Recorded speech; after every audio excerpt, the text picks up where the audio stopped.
orang yang buat begini, maka Allah SWT pandang inilah orang-orang yang sempurna imannya. Innama ya'muru masajidallah man amana billahi wal yawmil akhir. Contoh dalam ayat. Hanya saja orang yang beriman kepada Allah Subhanahu wa taala adalah kata Allah Subhanahu wa taala, dia adalah orang yang beriman kepada Allah Subhanahu wa taala dan beriman kepada hari akhirat. Maka kita dah tengok orang datang masjid, kita kena gelakkan perbuatannya itu. Inilah perbuatan orang beriman, baik dia ini. Sebab Allah ajar begitu. Bila mana kita tengok orang yang berzina ataupun orang minum arak, kita tak boleh kata baik. Memang kita tahu hakikatnya perbuatan Allah, tapi kita boleh kata baik. Kenapa? Sebab Allah ajar kita ini adalah haram, perlu ditinggalkan. Bahkan Allah Ta'ala dah janji orang yang melakukan perkara-perkara maksiat ini akan diazab oleh Allah Subhanahu wa taala pada hari akhirat kelak. Menunjukkan buruknya perbuatan mereka, menunjukkan perbuatan itu adalah tidak disukai oleh Allah, dan Allah nak suruh kita pandang perbuatan itu jahat. Tapi bila bagi Allah, kenapa Allah Ta'ala buat juga perbuatan jahat? Allah buat bagi dia tak jahat. Kenapa? Sebab Allah lebih tahu ada hikmah di sebaliknya.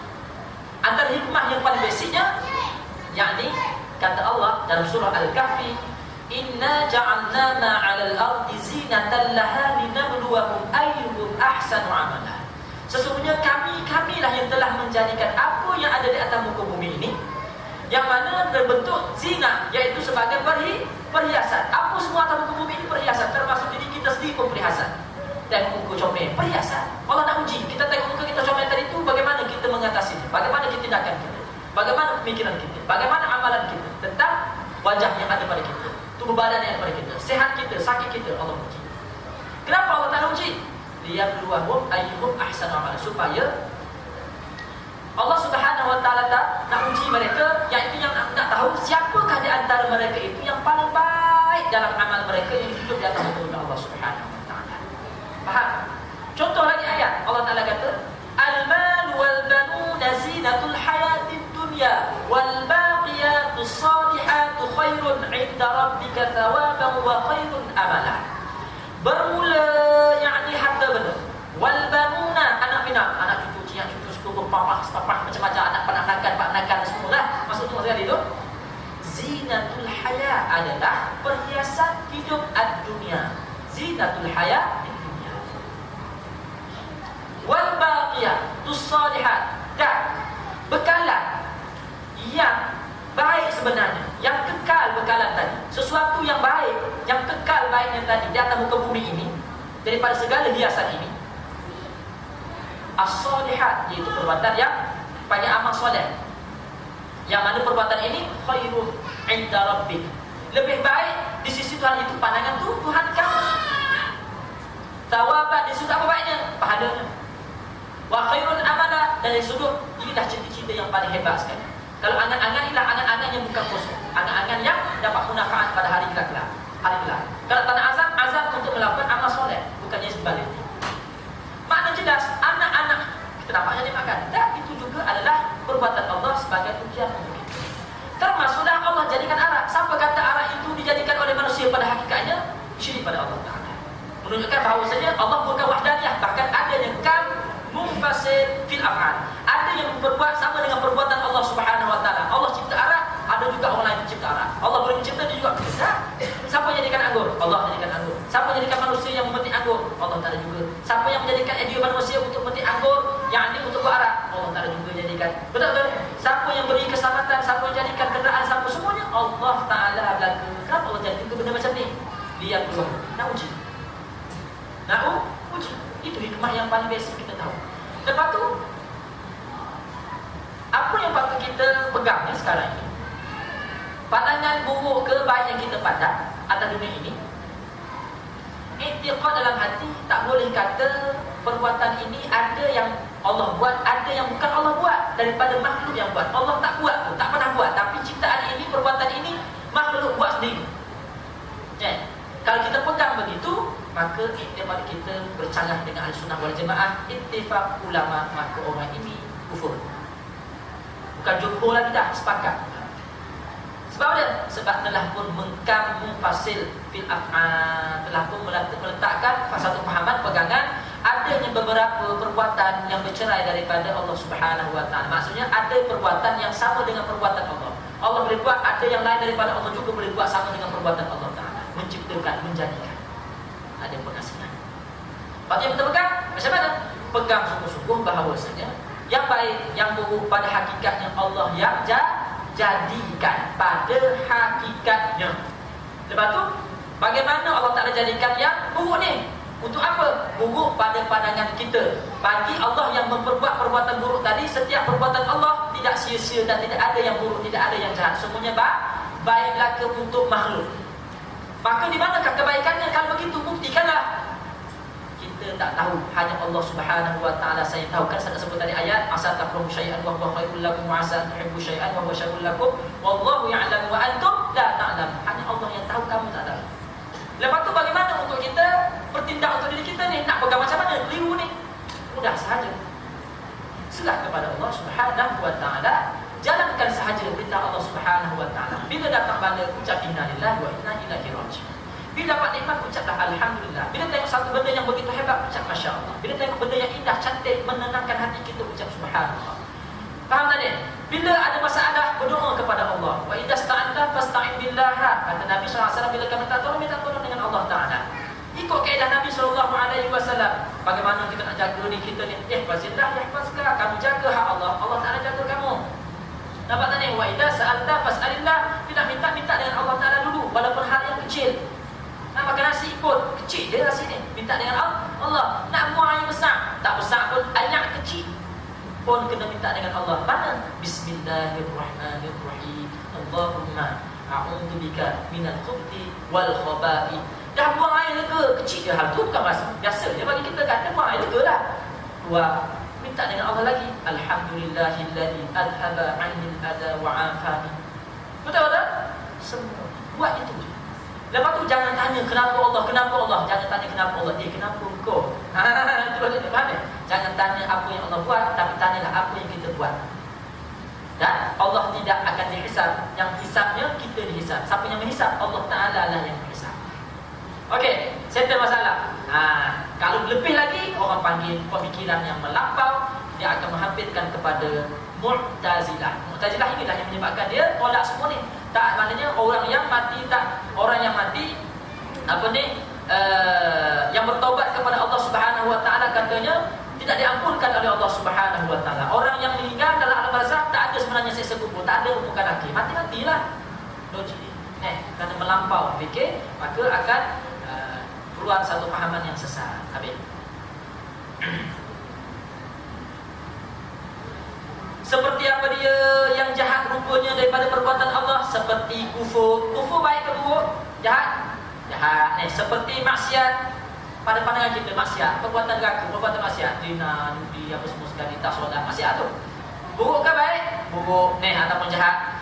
Dan sama ada perbuatan dirinya ataupun perbuatan yang lainnya, semuanya itu perbuatan Tuhan. Tiada sekali-kali hamba mempunyai perbuatan pada hakikatnya. Maksudnya sama ada perbuatan kita sendiri, dirinya ini balik pada kita. Contoh kita tengok, yang kita Ustaz bercakap sekali kan, perbuatan Ustaz kan. Kira maknanya kalau kita tengok ni macam diri Ustaz lah yang berbuat. Betul-betul? Tak, perbuatan Ustaz ni pun diperbuat oleh Allah Subhanahu Wa Taala. Siapa jadikan perbuatan Ustaz ni? Ustaz tak pernah menjadikan perbuatan Ustaz. Ustaz tak pernah mencipta percakapan Ustaz. Allah lah sang pencipta percakapan Ustaz. La ni pun setiap pernafasan, sedut, lepas, semua yang ada sekarang ini, bukannya yang semalam, bukannya yang akan datang, yang la ni Allah yang ciptakan. Langgar Allah Ta'ala cipta setiap masa. Ya, kerja Allah. Hebat Allah. Itulah Allahu Akbar. Tahu cakap Alhamdulillah dulu. Allahu Akbar. Lepas Allahu Akbar, tahulah Alhamdulillahirabbil alamin. Mari mana di perkataan ini ni? Fahaman dia? Faham tak ni? Pelik kita nak fikir. Macam mana Allah Ta'ala boleh kawal semua? Bukan semua benda bernafas sama macam manusia. Ada bernafas macam dalam air, ikan. Bukan manusia je Allah Ta'ala nak jaga, nak ciptakan setiap apa perbuatan manusia. Segala perbuatan daripada 7 petala langit dan 7 petala bumi, bahkan setiap debu yang berterbangan, sebiji-sebiji yang ada semua daripada dunia ini, Allah belaka yang berbuat. Allahu Akbar. Besar kuasa Allah Subhanahu Wa Ta'ala. Faham tak ni? Itu. Itulah dia maksud la ilaha illallah wahdah la syarikalah. Okey. Sikit lagi habis pegang ya.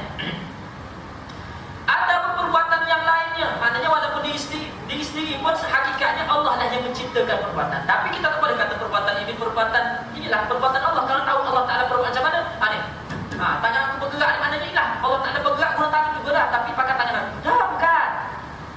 Allah ciptakan perbuatan. Faham tak ni? Allah ciptakan perbuatan, bukan perbuatan yang kita tengok yang ada pada makhluk itu sama dengan perbuatan Allah. Allah buat kita bukan yang pakai tangan. Allah buat kita bukan yang pakai mulut. Allah Ta'ala buat kita bukan macam kita ni kena pakai. Contohnya kalau kita nak buat, contoh Ustaz nak pegang air kan macam ni, Ustaz kena pakai alat-alatnya bernama tangan. Allah buat perbuatan pada kita ni. Bahkan Allah buat semua daripada yang wujud, daripada mawujudat yang mungkinat ini, yang harus wujud ini, semuanya tanpa alat. Hanya Allah dengan kuasanya sendiri, yang mana kuasa itu juga bukannya jenis zat, tapi sifat yang ada pada zat yang kita tidak ketahui pada hakikatnya bagaimana. Nampak? Semuanya yang lain pun begitu juga. Pokok ke diri yang macam tuan-tuan pun semuanya adalah perbuatan Allah Subhanahu wa Ta'ala. Maka semuanya itu perbuatan Tuhan.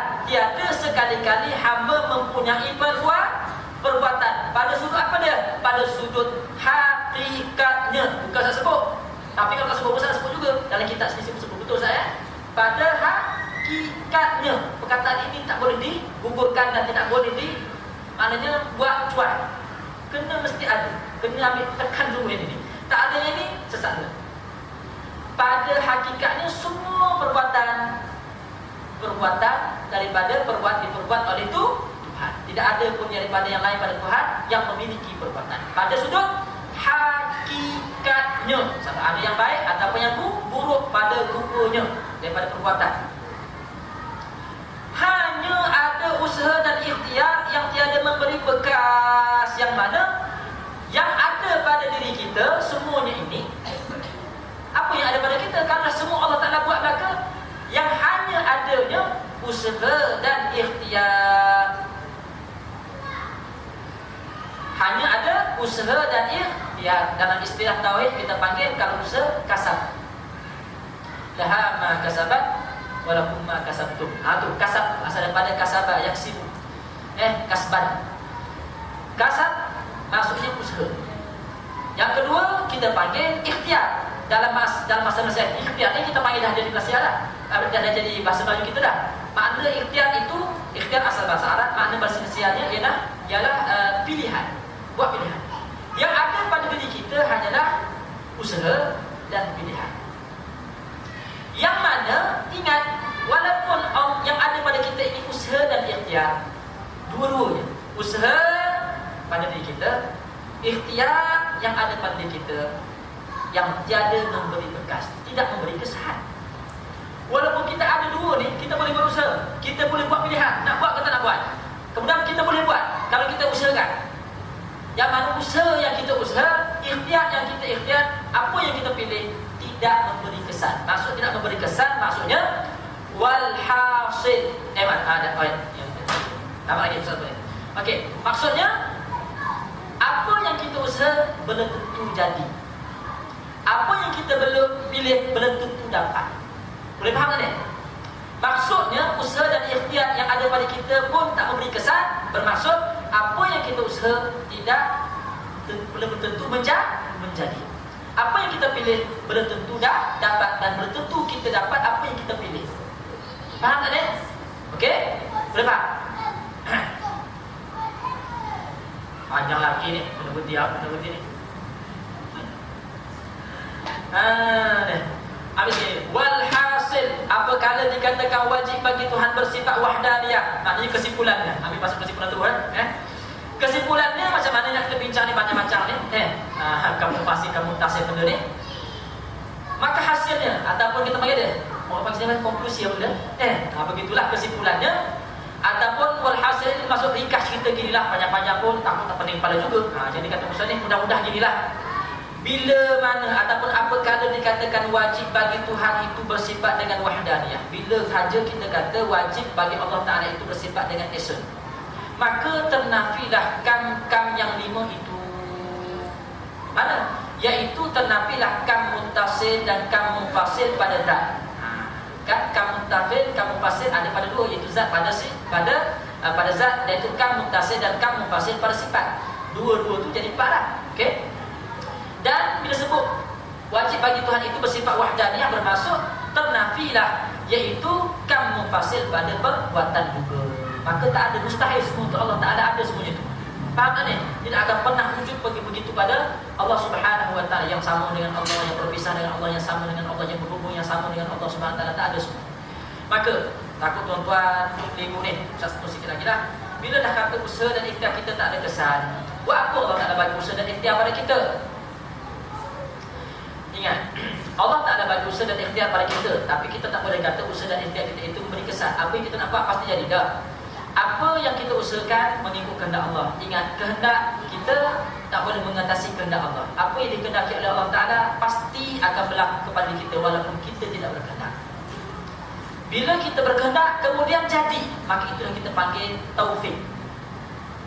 Mana? Apa maksud taufik? Muafakatnya kehendak Allah dengan kehendak kita. Bukannya kehendak Allah ikut kehendak kita. Dah kita nak, Allah Ta'ala pun tak juga. Bukan begitu. Dah Allah tak, kemudian kita pun tak juga, maka jadilah benda. Kalau kita tak, tapi Allah Ta'ala tak jadi. Allah tak pernah kehendak itu mengikut kehendak kita. Bahkan tak terikat kehendak Allah Ta'ala dengan mana-mana kehendak daripada bang. Itu pertama. Kemudian ikhtiar. Bila sebut ikhtiar ini tidak beri kesan pada kita. Kita ada ikhtiar tapi tak beri kesan kepada ikhtiar kita sendiri. Betul. Kita boleh memilih, tapi bukannya Allah Ta'ala berikan kepada kita pilihan yang ada pada kita itu pilihan yang mutlak. Bermaksud apa yang kita pilih pastinya akan terpilih, bukan. Sebab pilihan kita akan terpilih bila pilihan kita itu telah dipilih oleh Allah Subhanahu Wa Ta'ala. Hari ini Allah memilih kita untuk duduk dalam majlis ini. Kebetulan kita pun ada kehendak untuk duduk dalam majlis ini. Inilah kita panggil kita telah mendapat taufik Allah Subhanahu Wa Ta'ala. Kita telah dipilih oleh Allah Subhanahu Wa Ta'ala. Ada je yang kita pilih, tapi kita tak dapat apa yang kita pilih. Kita pilih nak hotel 5 bintang, pergi menunaikan umrah, dan itulah yang ditawarkan melalui package umrah yang kita ambil. Sampai sana, bukan setakat tak dapat 5 bintang, 1 bintang pun tak ada, bulan pun tak ada. Duduk rumah biasa sahaja dah. 1 bilik, kongsi 4 orang, katil, bukan double decker, dalam satu dah. Mandi, keluar air, basah kaki. Kata 5 bintang, bayar mahal-mahal. Ada yang kita pilih, tapi tidak mestinya kita dapat. Menunjukkan bahawasanya Allah dah yang mempunyai kuasa mutlak. Lepas tu bagaimana dah? Bagaimana kita nak hidup kalau begini kan? Dah kalau kita pilih, kalau tak pilih, ingat. Sebab itulah kita kena beriman la ilaha illallah Muhammadur Rasulullah. Faham tak ni? Kita buat yang kerja kita dan kita kena cegah pada Allah Subhanahu Wa Ta'ala. Dan hanya Allah Ta'ala sahaja yang tahu bagaimana nak menguruskan diri kita dengan cara yang paling baik. Kita tak pernah tahu pun bagaimana kita nak menguruskan diri kita untuk kebaikan untuk diri kita sendiri. Ingat, bila kita dah usaha dan ikhtiar sungguh-sungguh berlaku tidak seperti mana kehendak kita atau pilihan kita, maka saksikanlah itulah kehendak Allah, itulah ketentuan Allah Subhanahu Wa Ta'ala. Kita panggil takdir Allah Ta'ala ke atas diri kita. Dan ingat, bila dah berlaku begitu, yakinlah setiap ketentuan Allah, setiap pilihan Allah ke atas diri kita, itulah yang terbaik untuk diri kita. Di sini kita panggil tawakkal ala Allah, di sini kita panggil sabar, di sini kita panggil qanaah, terima dengan apa yang ada. Di sini kita panggil syukur di atas segala nikmat.